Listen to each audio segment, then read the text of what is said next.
Right. Hey, good morning, everyone. Welcome back to Lookout. We're going to do just a quick update on the Boise Fire burning in Orleans, California. All in all, things are looking pretty good on the Boise. So I'm just going to kind of jump right into it.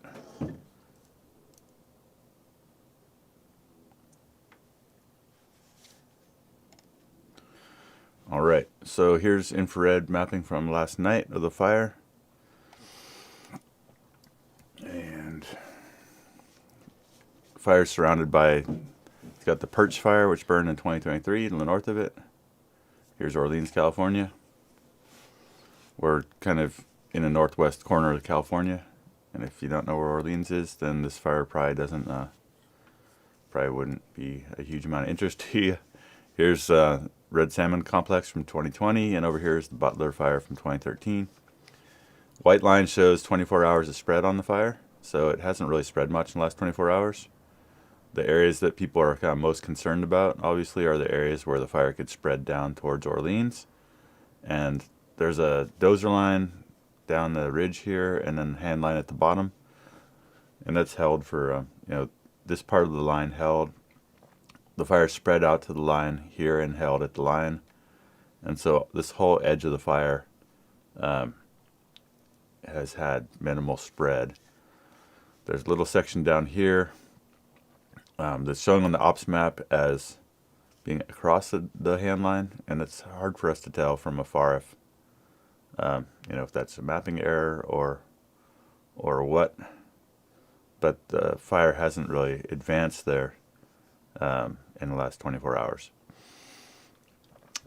This imagery was taken last night, middle of the night. On the top end of the fire pretty much has not spread much into Perch Fire. There's a few spots where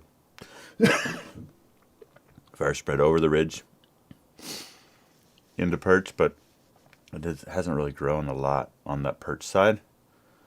As we mentioned the other day, there was quite a bit of retardant use along this ridge as the fire came up.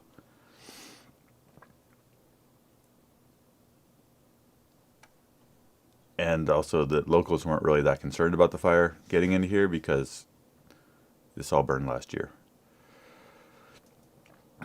Down here, looking at the kind of the southwest corner of the fire, they've been working off the road system, either lighting off the road system or prepping the roads. This road is prepped or being prepped all the way out to the Red Salmon. It looks like they put fire on the ground last night at the top of this ridge to let it burn, to control its spread and let it burn back down to the road. So I'd imagine over the course of the night they've been maybe encouraging this, lighting it a bit to let it spread back down to the road here.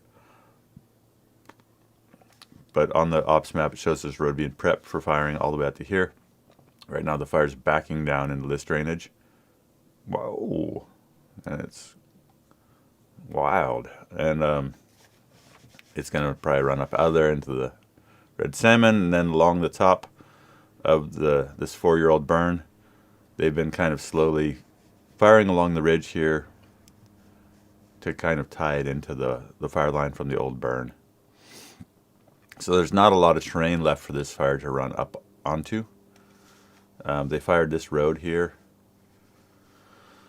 a few days ago, and then it slopped up the ridge here, and it really hasn't done much more spread on that super steep slope, but it has spread a little.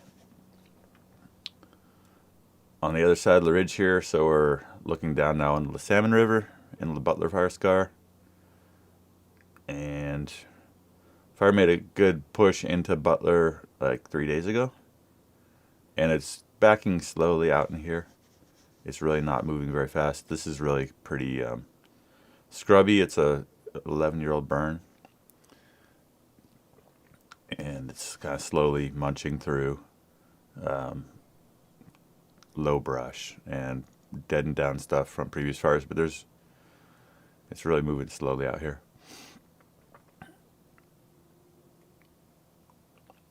And then this is the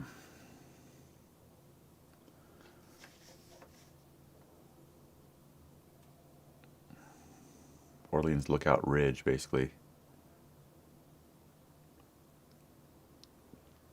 And we don't really know what's going on out here as far as controlling the fire, except that it's not the end of the world. As far as many people are concerned, it's not the end of the world if the fire comes over here and chews up some of the Butler fire scar.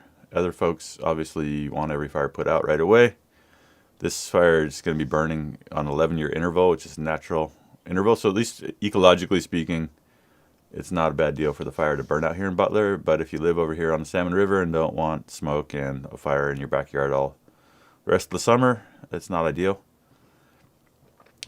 We don't really know what's going on here, but let's look at the ops map.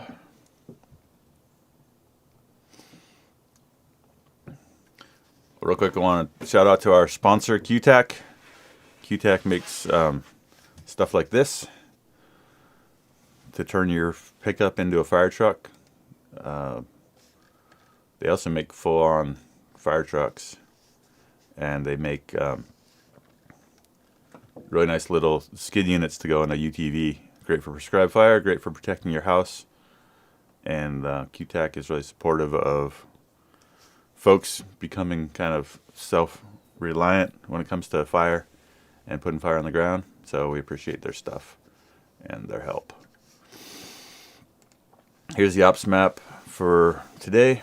It doesn't show any fire line here on this portion of the fire we're just looking at, but it shows basically a planned dozer line and hand line from Nordheimer Flat all the way up to the top of the saddle north of Orleans Mountain as kind of a future hedge against this fire spreading out this way. As you get a little farther up here, this is all burn and perch, so not a huge concern. And then Nordheimer Creek. And then I said on the south end, we can see the fire getting tied into the ridge here and the red salmon scar. And then this is red salmon. We got some old dozer line that's opened up, and then we talked about how they're prepping. This is planned road prep to keep ahead of the fire on this corner. You can see that this road is prepped. The Red Cap Black Mountain Road is prepped, and most of it's held, and we're just waiting for it to back down here. All right, want to show kind of a cool thing that we found. CAL FIRE's doing some cool research and development with mapping. I'd say it's very lookout-esque here, and you can actually do this yourself. You can pan around, hold your left button to move the mouse, or to move the scene, and the right mouse button to pan around. And so the link for that is going to be in the chat here.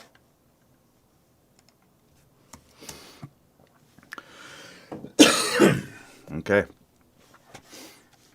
This is yesterday's infrared. I don't know how often they update this, but it'll give you a good sense of the terrain.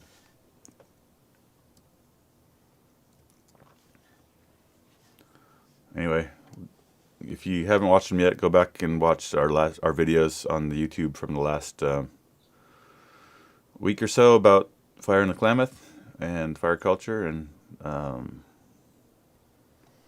about all we got.